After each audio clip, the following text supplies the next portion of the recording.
What up, world? It's your boy, just one of the guys down here. Well, I could be more specific. I'm a human, and just wanted to, for the sake of all of us Earthlings out there, just wanted to say. We love the Earth. It is our planet. We love the Earth. It is our home. Akan menjelaskan SDG atau Sustainable Development Goals tujuan ke-9, yaitu industri, inovasi, dan infrastruktur. Tujuan pembangunan berkelanjutan atau SDG adalah Agenda 2030 yang merupakan kesepakatan pembangunan berkelanjutan berdasarkan hak asasi manusia dan kesetaraan.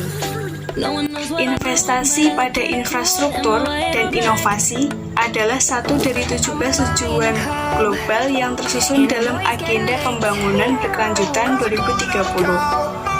Dan pendekatan terpadu sangat penting demi kemajuan di seluruh tujuan. Tujuannya adalah membangun infrastruktur yang tahan lama, membangun infrastruktur yang tangguh, meningkatkan industri inklusif dan berkelanjutan, serta mendorong inovasi. Target-target dari tujuan ke-9 ini meliputi mempromosikan industrialisasi inklusif dan berkelanjutan, meningkatkan proporsi industri dalam lapangan kerja dan produk domestik bruto, meningkatkan akses industri dan perusahaan skala kecil terhadap jasa keuangan, meningkatkan infrastruktur dan retrofit industri agar dapat berkelanjutan, memperkuat riset ilmiah, meningkatkan kapabilitas teknologi sektor industri, mendorong inovasi, meningkatkan akses terhadap teknologi informasi dan komunikasi, serta mengusahakan penyedia akses universal dan terjangkau internet. Pertama yaitu industri. Industri adalah seluruh bentuk kegiatan ekonomi yang mengolah bahan baku dan atau memanfaatkannya sumber daya industri sehingga menghasilkan barang yang mempunyai nilai tambah atau manfaat yang lebih tinggi, termasuk jasa industri dalam Undang-Undang Nomor 3 Tahun 2014 tentang perindustrian. Yang kedua yaitu inovasi. Inovasi yaitu suatu penemuan baru yang berbeda dari yang sudah ada atau yang sudah dikenal sebelumnya. Inovasi juga terus berkembang seiring berjalannya waktu. Inovasi yang dilakukan telah diterapkan dalam berbagai bidang. Yang ketiga yaitu infrastruktur, merupakan sebuah istilah yang seringkali digunakan untuk menggambarkan sebuah fasilitas yang dibuat secara khusus untuk mendukung kegiatan masyarakat dalam kehidupan sehari-hari. Contoh dibangunnya infrastruktur keras, yaitu bandara, kereta api, dan jalan raya. Yang kedua, infrastruktur keras non-fisik, yaitu air bersih, listrik, dan telekomunikasi. Yang ketiga, infrastruktur lunak, yaitu perantara lunak, hukum, layanan publik. Peran pemerintah dalam infrastruktur yaitu bekerja sama dengan kontraktor agar segera mungkin merampungkan masalah tersebut.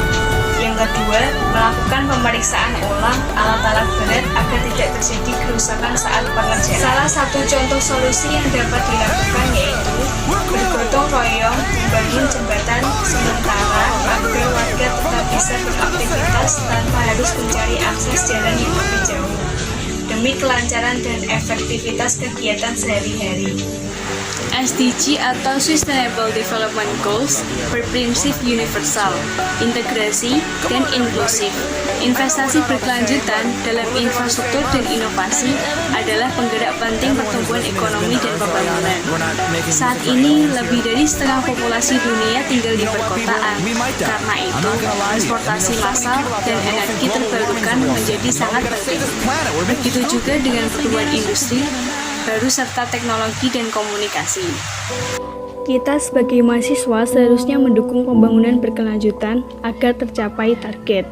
Mahasiswa adalah agen perubahan sesuai dengan fungsi agent of change dan kehadiran mereka diharapkan dapat membawa perubahan terhadap keadaan masyarakat Indonesia agar menjadi lebih baik. Mahasiswa harus mampu melihat permasalahan di sekitarnya. Dalam hal ini memberikan pembinaan dan mendorong masyarakat untuk ikut melakukan SDG. Sekian dan terima kasih. Semoga materi yang saya sampaikan mudah dipahami. Just wanted to say. Wassalamualaikum warahmatullahi wabarakatuh.